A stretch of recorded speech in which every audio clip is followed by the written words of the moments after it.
बिस्मिल्लाहिर्रहमानिर्रहीम अस्सलाम वालेकुम एवरीवन। तो गाइज आज हम आपके लिए लेकर आए हैं the Kerala story by Dhruv Rathee. And Dhruv Rathee साहब को हम जानते हैं कि वो हमेशा फैक्ट्स के साथ सबूत के साथ बात करते हैं और ये रियलिटी बताएंगे केरला स्टोरी की। तो मैं सब ऑडियंस से दरखास्त करना चाहता हूँ, एक रिक्वेस्ट करना चाहता हूँ, चाहे आप मुस्लिम है या नॉन मुस्लिम फ़र्क नहीं पड़ता है, बिकॉज ये जो चीज़ है ये सच और गलत के बीच में है, ना कि हिंदू और मुस्लिम के बीच में। तो प्लीज़ इस चीज़ को हिंदू मुस्लिम का मसला मत बनाएं। और हिंदू मुस्लिम भाई भाई होते हैं, ठीक है। हमारा इंडिया में सारे लोग मिलके रहते हैं, तो फालतू की चीज़ें मत करें। आपसे इस चीज़ की रिक्वेस्ट करते हैं और इस चीज़ को ध्यान से स्टार्ट टू एंड तक पूरा सुने। और ओरिजिनल वीडियो का लिंक भी डिस्क्रिप्शन में दिया हुआ है, जाके आप इनकी ओरिजिनल वीडियो भी देख सकते हैं। अगर आपने देख लिया है वीडियो तो बहुत अच्छी बात है, पहली बार देख रहे हो तो ज़रूर देखिएगा। तो लेट्स स्टार्ट दिस। दोस्तों, हाल ही में एक फिल्म रिलीज हुई द केरला स्टोरी नाम से, जिस पर बड़ी चर्चा हो रही है। इस फिल्म में दिखाया गया है कि कैसे केरला में एक खुफिया खेल खेला जा रहा है बेगुनाह औरतों को इस्लाम में जबरदस्ती कन्वर्ट करने का, और उन्हें आईसिस के पास भेजा जा रहा है। इस फिल्म के और फिल्म डायरेक्टर के अनुसार करीब 32,000 लड़कियों के साथ ऐसा किया गया है, जो कि आज के दिन सीरिया और यमन के रेगिस्तान में दफन है। क्या है इसके पीछे की असली कहानी और इस चीज में कितनी सच्चाई है, आइए जानने की कोशिश करते हैं आज के इस वीडियो में।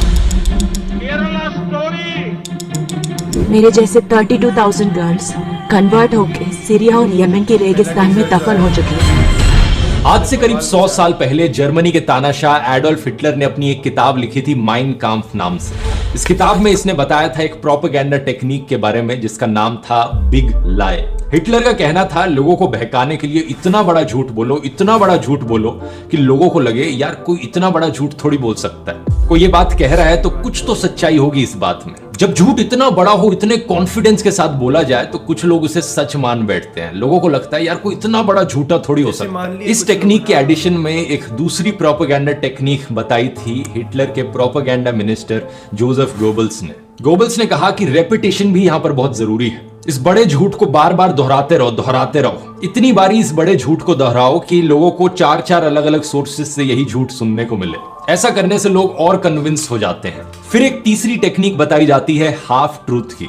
बीच बीच में अपनी बातों में आधा सच भी घोल दो, क्योंकि क्या है ना, कुछ लोग आज के दिन बिग लायर्स को बड़ी आसानी से पहचान लेते हैं। जब कोई कहता है कि अरे यार कोई इतना बड़ा झूठ थोड़ी ना बोलेगा, लोग कहते हैं भाई तुझे पता नहीं है कितना बड़ा फेंकू है, ये इतनी लंबी फेंकता है जितनी दूर नीरज चोपड़ा का जेवलिन भी नहीं जाएगा। तो जो लोग इन बड़े झूठ से कन्विंस ना हो, उनके लिए ये हाफ ट्रूथ। मैं क्यों बताने लग रहा हूं आपको ये सारी प्रोपेगेंडा टेक्निक्स, क्योंकि आज आप इस वीडियो में देखोगे। तो गाइज, अगर आप एफिलिएट मार्केटिंग सीखना चाहते हो, कंटेंट राइटिंग, कॉपी राइटिंग, तो ये ढेर सारे स्किल्स घर पे बैठ के जिससे अर्निंग हो सकती है, ये सारे स्किल्स सीख के अर्निंग करना चाहते हो, अच्छे से ग्रो करना चाहते हो अपनी लाइफ में, तो आप मुझे ये व्हाट्सएप पे टेक्स्ट कर सकते हो, इंस्टाग्राम में ये भी चेक कर सकते हो। Thank you. कि कैसे इन तीनों टेक्निक्स का इस्तेमाल किया गया है लोगों को बहकाने के लिए। द केरला स्टोरी फिल्म के डायरेक्टर सुदीप्तो सेन से पूछा गया कि ये फिल्म कौन सी सच्ची घटनाओं से इंस्पायर्ड है। इन्होंने कई चीजें कही यहाँ पर। पहला इन्होंने कहा साल 2010 में केरला के जो फॉर्मर चीफ मिनिस्टर थे ओमन चांडी, उन्होंने एक स्टेटमेंट दी थी केरला की असेंबली में। आप इस स्टेटमेंट को गूगल कर सकते हो और कुछ एक इंडिया टुडे की रिपोर्ट सामने आती है। 2500 औरतें, इस्लाम, केरला, ओमन चांडी, बात तो सही है। फिर कहा गया कि एक और former chief minister of Kerala VS Achuthanandan ने एक समय पर कहा था कि केरला अगले 20 सालों में इस्लामिक स्टेट बनने वाला है। आप इस चीज को गूगल पे सर्च करते हो और आपको यूट्यूब या ट्विटर पे वीडियो दिखता है, आपको लगता है यार हाँ ये बात भी सही है। फिर फिल्म के टीजर में दिखाया जाता है एक लड़की कहती है कि मैं फातिमा हूं और मैं अफगानिस्तान की जेल में हूं। आप इस चीज को गूगल पे सर्च करते हो और द हिंदू का एक न्यूज आर्टिकल दिखता है, फातिमा, अफगानिस्तान की जेल, इस्लामिक स्टेट। ये चीज भी सही है। यही सारी चीजें दोस्तों एक बढ़िया एग्जाम्पल है हाफ ट्रूथ का। ज्यादातर लोग ऊपर से हेडलाइंस पढ़ लेते हैं लेकिन डिटेल में नहीं जाते। पहले आर्टिकल की बात करते हैं, साल 2012 का ये इंडिया टुडे का आर्टिकल। केरला के फॉर्मर चीफ मिनिस्टर ओमन चांडी इन्फॉर्म करते हैं स्टेट लेजिस्लेचर को कि साल 2006 से 2012 के बीच में 2667 औरतों ने इस्लाम में कन्वर्ट किया। 6 सालों में करीब 2500 औरतों ने। लेकिन बात नोट करने वाली ये है कि क्या उन्होंने कभी भी फोर्स्ड कन्वर्जन शब्द का इस्तेमाल किया। उन्होंने कहा कि हम अपनी स्टेट में कोई फोर्स्ड कन्वर्जन नहीं होने देंगे और ना ही हम मुसलमानों के खिलाफ हेट कैंपेन टॉलरेट करेंगे लव जिहाद के नाम पर। क्या यहाँ पर कहीं भी मेंशन किया गया कि कोई भी कन्वर्टेड औरत आईसिस को जाकर ज्वाइन कर रही है? बिल्कुल नहीं। दूसरी साइटेशन देखते हैं, former chief minister VS Achuthanandan का इंटरव्यू। ये केरला के चीफ मिनिस्टर रहे थे 2006 से लेकर 2011 के बीच में। जो वीडियो फैलाया जा रहा है उनका पुराने वाला, इसे सनशाइन पिक्चर्स ने अपलोड किया था, सेम कंपनी जिसने फिल्म बनाई है। सबसे पहली चीज तो इन्होंने इंग्लिश सबटाइटल्स के साथ छेड़छाड़ करी। जो शब्द उनके द्वारा बोले जा रहे हैं और जो सबटाइटल्स यहाँ लिखे जा रहे हैं वो सही नहीं है। दूसरी चीज, यहाँ पर वीएस अच्युतानंदन एक्चुअली में पीएफआई को स्ट्रांगली क्रिटिसाइज कर रहे थे, ये कहते हुए कि वो और धर्मों के यूथ को इन्फ्लुएंस करने की कोशिश कर रहे हैं, जबरदस्ती पैसे देकर उनकी मुसलमान औरतों से शादी कराकर। यहाँ पर भी आईसिस का कोई मेंशन नहीं है। दूसरी चीज, स्टेटमेंट को दिए हुए 13 साल हो चुके हैं। केरला आज भी उतना ही सेफ सेक्युलर स्टेट है जितना 13 साल पहले था। अब अगले आर्टिकल को देखते हैं, जून 2021 का आर्टिकल। यह आर्टिकल बात करता है 4 केरला की औरतों के बारे में जो अपने हस्बैंड्स के साथ अफगानिस्तान गई Islamic state of Khorasan province join करने 2016 से 18 के बीच में। इनके हस्बैंड्स अलग अलग हमलों में मारे गए। इनके नाम है निमिशा आलियास फातिमा ईसा, Sonia Sebastian आलियास Ayesha, marine Jacob आलियास Maryam और रफीला। अगर हम एनआईए की 2016 की लिस्ट देखें of 20 most wanted Indians in Islamic states, तो इन 4 औरतों के नाम यहां भी दिखते हैं। इनके अलावा 2 और औरतें हैं, अजमाला और शमासिया। इन दोनों के हस्बैंड्स कजन्स थे और इन 6 औरतों के हस्बैंड्स यहां आप फोटो में देख सकते हैं। इन 6 औरतों में से 3 ऑलरेडी मुस्लिम थी, 2 ने कन्वर्ट किया क्रिश्चियनिटी से इस्लाम में और 1 ने कन्वर्ट किया हिंदुइज्म से इस्लाम में। तो सिर्फ एक ही औरत यहाँ पर ओरिजिनली हिंदू थी जिसका नाम था निमिशा नायर। क्या निमिशा नायर को यहाँ पर एक मुसलमान आदमी ने लव जिहाद के शिकार में फंसा दिया? इसका जवाब जानने के लिए हम देखते हैं निमिशा के हस्बैंड कौन है। ईजा एक ऐसा बंदा है जो खुद क्रिश्चियनिटी से कन्वर्ट किया था इस्लाम में। उसका पुराना नाम था बेक्सन विंसेंट। बेक्सन का भाई बेस्टिन भी कन्वर्ट किया था क्रिश्चियनिटी से इस्लाम में और वो भी एक और, इन 4 में से एक और औरत का हस्बैंड था। तो दोनों भाई और उनकी दोनों बीवियां सारे कन्वर्ट्स, सारे ब्रेन वॉश्ड। हाल ही में इंडियन सरकार ने इन 4 औरतों को वापस इंडिया आने से रिजेक्ट कर दिया था। इनमें से 3 के video interviews, Nimisha, Sonia Sebastian और रफीला के, आप YouTube पर ऑनलाइन देख सकते हो, YouTube channel straight news global पर। 2020 में इन्होंने इंटरव्यू दिया था और वहां आप असली में देख सकते हो कि औरतें दिखने में कैसी थी, बात करने में कैसी थी और कैसा इनका बिहेवियर था। Then there was a Khilafah when I was a Mamun. I was happy at that time. So I can never say that Khilafah was wrong. What I did was wrong. But I can't say that because I had a comfortable life there. इस video को देखने के बाद कोई भी देख सकता है कि औरतें अभी भी कितनी ब्रेन वॉश्ड और रेडिकलाइज्ड हैं। लेकिन द केरला स्टोरी फिल्म की जो मेन कैरेक्टर है, कॉन्स्टेंटली वो सिंपैथी इवोक करने की कोशिश करती हैं। फिल्म में जितना बेचारा और इनोसेंट करके दिखाया गया है इन औरतों को, ये इनोसेंस असल जिंदगी के वीडियोस में शायद ही झलकती है। मैं आपसे पूछना चाहता हूं, क्या आपके अंदर सिंपैथी होगी इन रियल लाइफ औरतों के लिए, या फिर आप इन्हें ब्रेन वॉश बेवकूफ कहोगे? क्या आप चाहोगे कि अफगानिस्तान की जेल में ही पड़ी रहे या फिर इंडियन सरकार इन्हें इंडिया में वापस लाए और इंडियन जेल में डाले? ये सवाल मैं आप पर छोड़ता हूं, नीचे कमेंट्स में लिखकर बता सकते हैं आपकी राय क्या है। स्ट्रैटेजिक न्यूज ग्लोबल रिपोर्ट हमें बताती है कि एनआईए की 2016 की चार्जशीट में जिन 20 लोगों को मेंशन किया गया है, वो लोग एक दूसरे से काफी इंटरकनेक्टेड थे जब रेडिकलाइजेशन की बात करी जाती है। तो इनमें से 17 लोग सिर्फ एक सिंगल डिस्ट्रिक्ट से आते थे, केरला में कासरगोड जिले से। 2020 की एक हिंदुस्तान टाइम्स की रिपोर्ट ने बताया कि कुछ और ने बाद में ज्वाइन किया, तो टोटल 22 लोग एक्चुअली में कासरगोड से थे। 2016 का इंडिया टुडे का आर्टिकल बताता है कि एक ट्रेंड है कि सिर्फ सिंगल यूथ यहाँ नहीं जा रहे हैं आईसिस ज्वाइन करने, बल्कि पूरे के पूरे परिवार, यहाँ पर हस्बैंड, वाइफ और इवन बच्चे भी चले गए आईसिस ज्वाइन करने। आर्टिकल में यह भी मेंशन किया गया है कि इससे पहले ज्यादातर आईसिस के रिक्रूट्स एक्चुअली में महाराष्ट्र, कर्नाटक और तेलंगाना से गए थे, केरला से नहीं। लेकिन ये स्टार्ट न्यूज ग्लोबल रिपोर्ट आगे की भी बात करती है। 2018 तक कहा गया कि करीब 60 इंडियंस ने अफगानिस्तान ट्रैवल किया, जिनमें से 26 मेल्स थे, 13 औरतें और 21 बच्चे।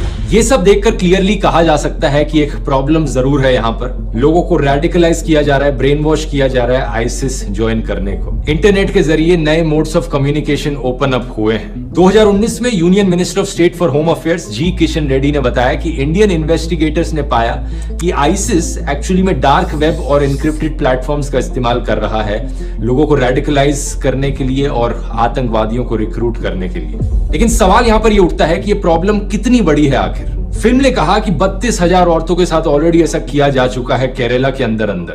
आइए इसके आंकड़े देखते हैं। Vladimir Voronkov, under secretary general of United Nations office of counter terrorism, इन्होंने बताया कि 110 देशों से करीब 40,000 फॉरेन टेररिस्ट फाइटर्स सीरिया और इराक में गए कॉन्फ्लिक्ट को ज्वाइन करने। 40,110 देशों से। एक और एस्टिमेट दिया 2018 की study International Centre for the Study of Radicalisation King's College London ने 41,490 लोग 80 अलग अलग देशों से आईसिस से एफिलिएटेड हैं। इनमें से 79% लोग आदमी हैं। इन दोनों रिपोर्ट्स के बेसिस पे एक एस्टिमेट लगाया जा सकता है करीब 40 से 42,000 फॉरेन टेररिस्ट हैं जो दुनिया भर से आईसिस को ज्वाइन करने गए। तो कितने इंडिया से हैं? अमेरिका के ब्यूरो ऑफ काउंटर टेररिज्म ने कंट्री रिपोर्ट्स पब्लिश करी साल 2020 में। इन्होंने कहा सितंबर 2020 तक एनआईए ने 34 टेररिज्म के केसेस इन्वेस्टिगेट किए थे और करीब 160 लोगों को इंडिया में अरेस्ट किया था आईसिस से रिलेटेड। डबल चेकिंग के लिए एक और सोर्स देख लेते हैं। ऑब्जर्वर रिसर्च फाउंडेशन ने एक पेपर पब्लिश किया था अक्टूबर 2019 में।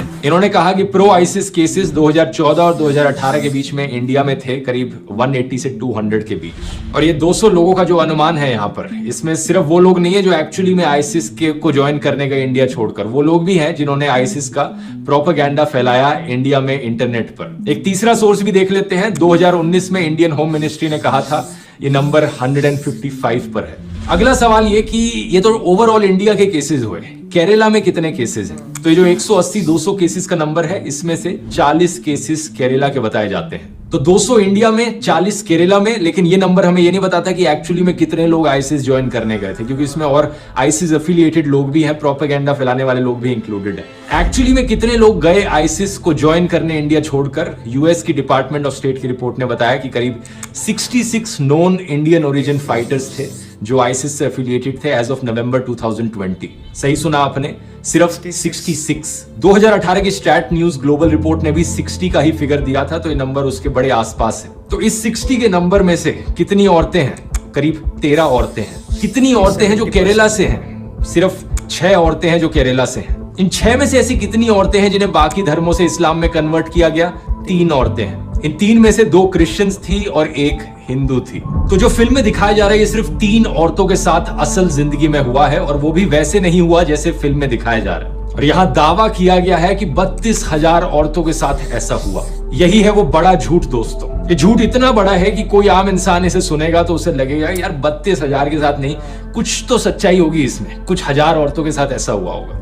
कुछ हजार नहीं तो चलो कुछ 100 औरतों के साथ ऐसा हुआ होगा। नहीं, सिर्फ 3 के साथ। अब आप में से कुछ लोग कहेंगे यार 32,000 हो या 3 हो, क्या फर्क पड़ता है, कहानी तो वही है ना। इसमें प्रॉब्लम क्या है? कई प्रॉब्लम्स हैं। पहला तो ये कि अगर 32,000 की जगह 3 का नंबर इस्तेमाल किया जाता है तो फिल्म का पूरा कॉन्सेप्ट ही फेल हो जाता है। ये कहना कि यहाँ पर एक खुफिया लव जिहाद की कंस्पिरेसी चल रही है लड़कियों को फोर्सिबली कन्वर्ट करने की और उन्हें आईसिस भेजने की, और इस कंस्पिरेसी का नतीजा सिर्फ 3 औरतें निकली, तो इसका मतलब ये इंडिविजुअल केसेस है, यहाँ पर कोई कंस्पिरेसी नहीं हो रही है। दूसरा, इस लेवल तक जनरलाइज करना चीजों को और एग्जैजरेट करना एक बहुत ही बेवकूफी वाली चीज है। यही चीज अगर किसी और इंसिडेंट के साथ करी जाए तो आप कहोगे कि क्या बकवास है ये। एग्जाम्पल से समझाता हूँ। पिछले कुछ महीनों में हमें ऐसे 3 केसेस देखने को मिले हैं जहां पर किसी इंडियन सिटीजन ने चलती हुई फ्लाइट के अंदर किसी और पैसेंजर के ऊपर पेशाब कर दिया। अब इमेजिन करो कोई अमेरिका या जापान जैसा देश एक फिल्म बनाए यहाँ पर इंडिया स्टोरी नाम से, और उस फिल्म में दिखाया जाए कि कैसे ये इंडियंस तो हमेशा पेशाब ही करते रहते हैं औरों के ऊपर फ्लाइट्स में।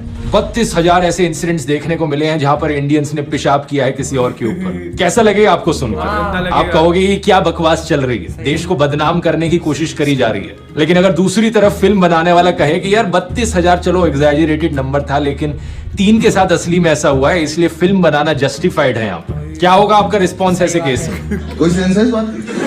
इसी तरीके से दोस्तों 3 लोगों के इंडिविजुअल केसेस को लेकर पूरी केरला स्टेट को बदनाम किया जा रहा है। इस चीज को लेकर जब फिल्म के डायरेक्टर से सवाल किया गया, पूछा गया कि भाई सोर्स क्या है आपके इस नंबर का, तो वो सवालों से भागते रहे। ऑल्ट न्यूज से बात करते वक्त उन्होंने कहा कि जब फिल्म रिलीज हो जाएगी तब मैं अपना डेटा बताऊंगा कि किस डेटा के आधार पर मैंने 32,000 बोला था। द क्विंट को उन्होंने कहा कि ऐसे सवाल पूछने से कोई फर्क नहीं पड़ता, इट इज वेरी क्लिशेड। जब फिल्म की स्क्रीनिंग हुई जेएनयू में तो इन्होंने कहा कि 32,000 वाला नंबर एक आर्बिट्रेरी नंबर था, और जब बात कोर्ट में पहुंची तो इन्होंने फिल्म के डिस्क्रिप्शन से 32,000 वाला नंबर ही हटा दिया और 3 नंबर डाल दिया। सच बात तो यह है दोस्तों कि इन 3 औरतों की ये कहानी भी सुनाने लायक है, अगर ये कहानी सुनाई जाती बिना झूठ और प्रोपेगेंडा के। एक एक इंसान जिसे ब्रेन वॉश किया जाता है और रिक्रूट किया जाता है आईसिस में, वो एक पोटेंशियल थ्रेट है। लेकिन ये प्रॉब्लम कितनी बड़ी है इंडिया में एक्चुअली में, इसे आप बाकी देशों से कंपेयर करोगे तो बड़ी शॉकिंग चीज आपको जानने को मिलेगी। इंडिया में मैंने बताया था ये नंबर 66 के अराउंड है जो लोग आईसिस के प्रोपेगेंडा का शिकार बने। बाकी देशों से 2016 के डेटा के अकॉर्डिंग फॉर्मर सोवियत रिपब्लिक्स में 7000 लोग ऐसे थे। सिर्फ रशिया से 2500 लोग ऐसे थे। फ्रांस में 1700 लोग, जर्मनी में 760 लोग, यूके का नंबर भी 700 के अराउंड था। ये जो सारे देश हैं, इन सारे देशों की पॉपुलेशन इंडिया से कहीं ज्यादा कम है, लेकिन जो लोग आईसिस का शिकार बने वो इन देशों में कहीं ज्यादा है। और यहाँ पर यह चीज भी नोट करने वाली है कि इंडिया में 3rd लार्जेस्ट मुस्लिम पॉपुलेशन है दुनिया में। तो फ्रांस, जर्मनी, यूके जैसे देशों के कंपैरिजन में ज्यादा मुस्लिम्स इंडिया में रहते हैं, लेकिन फिर भी कम आईसिस के रिक्रूट्स इंडिया से देखे गए। आप अगर यहाँ पर एक रेशियो देखो आईसिस रिक्रूट्स पर मिलियन पीपल, तो इंडिया में रेशियो 0.5 पर मिलियन है। फ्रांस में 36 गुना ज्यादा है, यानी 18 पर मिलियन। बेल्जियम में 40 पर मिलियन है और जॉर्डन में 315 पर मिलियन। क्या इस चीज को एक बार भी मेंशन किया गया फिल्म में? कुछ लोगों को बहुत मजा आता है अपने ही देश के एक राज्य को ऐसे बदनाम होते हुए देखकर झूठ के बेसिस पर। ORF की रिपोर्ट में लिखा गया था कि एकेडमिक्स और एक्सपर्ट्स अक्सर ये सवाल पूछते हैं कि इंडिया से इतने कम मुसलमानों ने आईसिस क्यों ज्वाइन करे। इसके पीछे कई फैक्टर्स बताए जाते हैं। पहला कारण इंडियन एजेंसीज का लाजवाब रिस्पॉन्स। आप में से बहुत कम लोग शायद ऑपरेशन पिजन के बारे में जानते होंगे। हमारी एजेंसीज जैसे कि NIA और IB, इन्होंने एक मिशन किया जिसमें 350 वल्नरेबल मलयाली यूथ को इन्होंने आइडेंटिफाई किया और एक डी रेडिकलाइजेशन प्रोग्राम चलाया हमारे नौजवानों को इस एक्सट्रीमिज्म और रेडिकलाइजेशन से बचाने के लिए। एक बहुत ही बढ़िया काम हमारे ऑफिसर्स के द्वारा किया गया। लेकिन पता है शर्म की बात क्या है? हमारे प्रधानमंत्री अपने इलेक्शन के भाषणों में इस अच्छे काम को बताने की जगह इस झूठी फिल्म को प्रमोट करते हैं। आतंकी साजिश पर बनी फिल्म ये केरला स्टोरी की इन दिनों काफी चर्चा है। यहाँ पर एक और ऐतिहासिक ऑपरेशन याद आता है जो इंडियन फोर्सेस ने आईसिस के खिलाफ किया था। एक बड़ा रेस्क्यू ऑपरेशन जिसके ऊपर टाइगर जिंदा है फिल्म भी बनी है। प्रधानमंत्री मोदी चाहते तो इस इंस्पिरेशनल कहानी के बारे में बता सकते थे लोगों को, लेकिन नहीं, झूठी फिल्म प्रमोट करनी थी। दूसरा कारण फॉर्मर डिप्लोमेट तालमीज अहमद बताते हैं इंडिया का सिंक्रेटिक कल्चर और ट्रेडिशन। इंडिया में यूनिटी इन डाइवर्सिटी। इंडिया में मुस्लिम्स हिंदुओं और क्रिश्चियंस के साथ मिलजुल कर रहते हैं और इसीलिए एक्सट्रीम आइडियोलॉजीज को उन्होंने रिजेक्ट किया। 2015 में जब पता चला कि सिर्फ 29 इंडियंस ने आईसिस को ज्वाइन किया था, एक रिपोर्ट ने बताया कि आईसिस खुद इंडियन रिक्रूट्स को इंफीरियर मानता था। आईसिस का मानना था कि इंडिया में जो इस्लाम प्रैक्टिस किया जाता है वो काफी सॉफ्ट वर्जन है, एक ज्यादा लिबरल वर्जन है इस्लाम का। तीसरा, यहाँ पर कई मुस्लिम क्लेरिक्स का भी एक पॉजिटिव रोल बताया जाता है। मार्च 2009 में दारुल उलूम दियोबंद ने एक फतवा इशू किया था इंडिया को दार अल अमन डिक्लेयर करते हुए, एक ऐसा देश जहां पर मिलिटेंट जिहाद प्रोहिबिटेड है। सिमिलरली 2015 में एक जॉइंट फतवा इशू किया गया था 70,000 इंडियन मुस्लिम स्कॉलर्स के द्वारा आईसिस, तालिबान, अलकायदा और बाकी और आतंकवादी संगठनों के खिलाफ। यहाँ जो असली केरला स्टोरी है वो बड़ी प्राउड होने वाली बात है कि बाकी दुनिया के कंपैरिजन में इंडिया से कितने कम मुसलमानों ने आईसिस को ज्वाइन किया। और केरला यहाँ पर एक बड़ा ही जीता जागता एग्जाम्पल है इस यूनिटी इन डाइवर्सिटी का, जहाँ अलग अलग धर्मों के लोग साथ में मिलजुल कर रहते हैं पीसफुली। यही कारण है कि केरला नंबर 1 स्टेट है बहुत से अलग अलग इंडिकेटर्स में। एजुकेशन में नंबर 1, हेल्थ केयर में नंबर 1, ह्यूमन डेवलपमेंट इंडेक्स में नंबर 1। और फिर हमारे पॉलिटिशियंस इन झूठी कहानियों का इस्तेमाल करते हैं केरला को बदनाम करने के लिए। फरवरी में इसी साल होम मिनिस्टर अमित शाह ने इलेक्शन कैंपेनिंग के वक्त कर्नाटका में कहा था, आपके बगल में ही केरल है, इससे ज्यादा कुछ नहीं कहूंगा। केरला को बदनाम करना इकलौता प्रोपेगेंडा नहीं है इस फिल्म के अंदर। दूसरा बड़ा झूठ फैलाया जा रहा है लव जिहाद को लेकर। फिल्म में दिखाया जा रहा है कि यहाँ पर जबरदस्ती धर्म परिवर्तन करने की कोशिश करी जाती है। क्या सच है इसके पीछे? साल 2017 में केरला की सरकार ने 90 केसेस की लिस्ट सबमिट करी थी NIA को जांच करने के लिए कि इनमें लव जिहाद एंगल है या नहीं है। NIA ने 11 केसेस पर एग्जामिनेशन करी और कंक्लूड किया साल 2018 में कि हालांकि PFI ने कन्वर्जन को फैसिलिटेट किया था, लेकिन एक भी ऐसा केस नहीं मिला जहां पर जबरदस्ती धर्म परिवर्तन करवाया जा रहा हो किसी भी इंसान का, चाहे आदमी हो या औरत। एक सबूत से मन नहीं भरता, दूसरा सबूत देख लो। यूनियन होम मिनिस्ट्री ने भी यही कहा था साल 2020 में। Minister of state for home affairs G Kishan Reddy ने लोकसभा को बताया रिटर्न रिप्लाई में कि अभी तक कोई भी लव जिहाद का केस रिपोर्ट नहीं किया गया है किसी भी सेंट्रल एजेंसी के द्वारा। ये लव जिहाद की कंस्पिरेसी थ्योरी एक बड़ा झूठ है जो बार बार आपको सुनाया जाता है अलग अलग एंगल्स से। पॉलिटिशियंस अपने भाषणों में ये कहते हैं, व्हाट्सएप यूनिवर्सिटी की तरफ से आपको व्हाट्सएप फॉरवर्ड्स मिलते हैं लव जिहाद की बात करते हुए, गोदी मीडिया खबरों में लव जिहाद की बात करता है। इतनी बारी रिपीट किया जाता है इस बड़े झूठ को कि लोगों को लगता है कुछ तो सच्चाई होगी इसमें। वही बात जो मैंने शुरू में कही थी, ये लव जिहाद का पूरा कॉन्सेप्ट ना सिर्फ मुसलमानों को बदनाम करने की कोशिश है बल्कि औरतों के भी खिलाफ जाता है ये कॉन्सेप्ट। खुद ही सोचकर देखो, जो लोग इस चीज में विश्वास करते हैं कि एक औरत को भड़काया जा सकता है एक आदमी के द्वारा, कैसे लोग हैं वो? औरत कोई भेड़ बकरी है क्या? एक औरत का खुद का कोई दिमाग नहीं होता? कोई भी आकर कुछ भी कहेगा, औरत भेड़ बकरियों की तरह इधर उधर चलती चली जाएंगी। चाहे हिंदू औरत हो, मुस्लिम औरत हो, क्रिश्चियन औरत हो या किसी भी और धर्म की औरत हो, सभी औरतों को मिलकर इन धर्म के ठेकेदारों को बताना चाहिए कि भाड़ में जाओ, हमारे पास अपना दिमाग है। अगर कोई जबरदस्ती मुझे कन्वर्ट करने की कोशिश करेगा तो मैं पुलिस के पास जा सकती हूँ। और कानून भी ऐसा बनाया गया है कि अगर कोई जबरदस्ती कन्वर्ट करने की कोशिश भी करेगा तो उसे जेल जाना पड़ेगा। लेकिन सवाल ये कि कितना लोगों को एक्चुअली में कन्वर्ट किया भी जा रहा है इंडिया में। कभी कभार ऐसा होता है कि कोई क्रिश्चियन मिशनरी हुआ या ये घर वापसी वाले हो या कोई मुस्लिम क्लेरिक थोड़े ओवर एक्टिव हो जाते हैं अपने प्रवचन में और बैलेंस थोड़ा इधर से उधर हो जाता है। जैसे कि ये 2016 का न्यूज आर्टिकल देखिए जहां पर विश्व हिंदू परिषद के लीडर ने कहा कि इनकी ऑर्गेनाइजेशन ने 7.5 लाख लोगों को हिंदुइज्म में वापस रिकन्वर्ट किया 10 सालों के अंदर अंदर। लेकिन ये अलग अलग धर्मों के ठेकेदार अगर इंटरफेयर ना करें, लोग अपनी मर्जी से कन्वर्ट करना चाहे तो एक बड़ा बैलेंस देखने को मिलता है। अप्रैल 2021 की रिपोर्ट देखिए, 506 लोगों ने रजिस्टर किया कि वो अपना धर्म बदलना चाहते हैं केरला सरकार के सामने। इनमें से 47% लोग ऐसे थे जो क्रिश्चियनिटी या इस्लाम से हिंदुइज्म में कन्वर्ट किए। तो ऐसा नहीं है कि एक तरफ ज्यादा कन्वर्जन्स देखने को मिल रही हो। 2021 के प्यू रिसर्च सेंटर के सर्वे ने भी यही चीज बताई थी। 30,000 से ज्यादा लोगों पर सर्वे किया गया, पता लगा कि सिर्फ 0.7% लोगों ने हिंदुइज्म को छोड़ा था, दूसरा धर्म अपनाया था,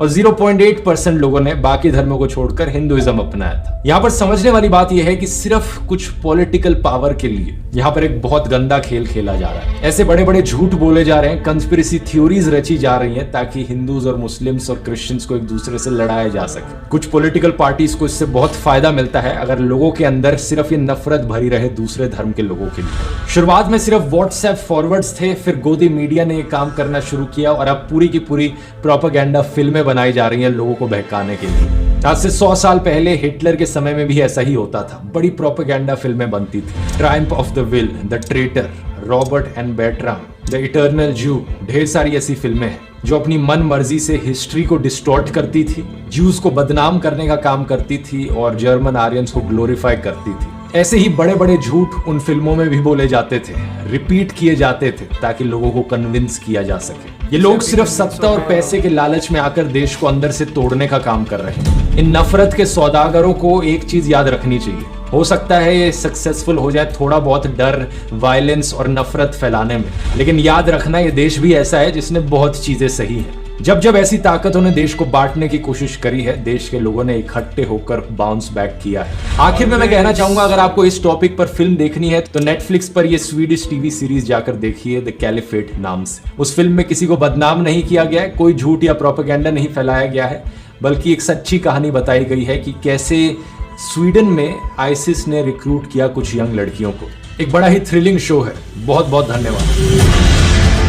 हमारा reaction on the Kerala story. आपने देखा कि कैसे ध्रुव भाई ने स्टार्ट टू एंड तक पूरी ऑन द पॉइंट बात की है एंड उन्होंने हर एक चीज़ बहुत बेहतरीन तरीके से एक्सप्लेन की है। Like salute to his research. उन्होंने जितने भी NIA के पेपर्स, जितने भी ISIS के जो रिक्रूट हुए हैं, जो आतंकवादी उन्होंने रिक्रूट किए हैं, जो लोग जिनको ब्रेन वॉश करके रिक्रूट किया, आतंकवादी बनाया है, उनके बारे में भी बताया। उन्होंने इंडिया के मुसलमानों के बारे में बताया। उन्होंने ये भी बताया कि इंडिया के जो मौलाना हैं उन सब ने फतवा दिया है, जितने भी टेररिस्ट ग्रुप्स हैं जो इस्लाम को बदनाम करते हैं उन सब के खिलाफ, कि ये सारे प्रोहिबिटेड है इस्लाम में। और ये बिल्कुल सच बात है। इस्लाम इस चीज़ को बिल्कुल भी एक्सेप्ट और इस चीज़ के पक्ष में बिल्कुल भी नहीं है। हम इस चीज़ की मुखालिफत करते हैं। कोई भी ऐसा टेररिस्ट वाला काम करते हैं उस चीज़ के खिलाफ है इस्लाम। इस्लाम इस चीज़ की इजाज़त नहीं देता है। इस्लाम एक पीसफुल रिलीजन है, बस लोग थोड़ा सा प्रोपेगेंडा फैलाते हैं। और जैसे इस मूवी ने फैलाया है, एक तो रिलीजन को बदनाम किया है कि ज़बरदस्ती कन्वर्जन किया है, और ऊपर से दूसरा बदनाम ये किया है कि केरला को बदनाम कर दिया। केरला में कितने सारे लोग होंगे जिनको भाई मन होगा यार जाने का भी, जो हिंदू लोग हैं, कितने सारे हिंदूज हैं जिनको जाना होगा केरला में जाके अपना, है ना, ट्रैवल करना होगा उनको हॉलीडेज़ के लिए, सब चीज़ों के लिए। अभी कितने सारे लोग 1000 बार सोचेंगे यार जाने के लिए कि यार केरला में टेररिस्ट ग्रुप्स होते हैं, केरला में ऐसे रिक्रूट करते हैं, हमारे बच्चे बहुत ख़तरे में होंगे, वहाँ पे पढ़ाई के लिए भी कैसे भेजें उनको। अभी मतलब केरला की जितनी भी अच्छी खासी रेपुटेशन बनाई हुई है, जो इतनी बेस्ट सिटी है, वो स्टेट है, वो सारी की सारी बदनाम कर दी सच है में। ये मूवी ने। एंड बट ध्रुव भाई ने बहुत अच्छे से इन्होंने एक्सप्लेन किया। आई रियली विश कि इनकी वीडियो करोड़ों लोग देखें, जितने भी लोग केरला स्टोरी को सपोर्ट कर रहे हैं एटलीस्ट एक बार ये वीडियो देख लें, सो दैट थोड़ा सा एक एग्जांपल मिल जाएगा कि ये सही चीज़ है कि गलत। ठीक है, तो आपके हाथ में है, अभी आपकी मर्जी है कि आप इस चीज़ के बारे में क्या सोचते हो, सही सोचते हो या गलत सोचते हो। मैच्योरिटी से इसका फैसला कीजिए और हमें ज़रूर बताइएगा कमेंट सेक्शन में। तो मिलते हैं अगले वीडियो में, बाय बाय, टेक केयर।